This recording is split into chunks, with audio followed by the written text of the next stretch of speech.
O'zbek blogeri Sevinchka hijobini yechgani uchun zaharlandi. Assalomu alaykum aziz muxlis, kanalimizga xush kelibsiz. Videoni oxirigacha kuzatish uchun video ostiga like bosib, obuna bo'lishni unutmang. O'zbek blogeri Sevinchka Instagramda hijobsiz paydo bo'lishi bilan izdoshlarini hayratda qoldirdi.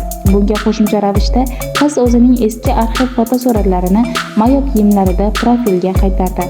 Tomoshabinlarning reaksiyasi keskin edi. Ko'pgina foydalanuvchilar bunday burilishni kutishganini aytishdi. Biz bu sodir bo'lishini bilardik.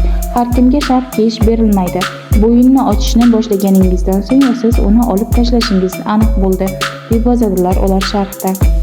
Sevinchkaning o'zi qarorining sabablarini tushuntirishdan bosh tortdi. U faqat muxlislardan ularga javob berishni istamasligini aytib, keraksiz savollar bermaslikni so'radi. Istoriyalar juda kam qo'yishim mumkin, ichimdagi og'riqlarni so'zlab bera olmayman. Shu darajada charchadim, dedi Sevinchka o'zining Instagramdagi postida. Biroz avval Sevinchka o'zining og'ir dardga chalinganligi haqida Instagramda post joylagan edi.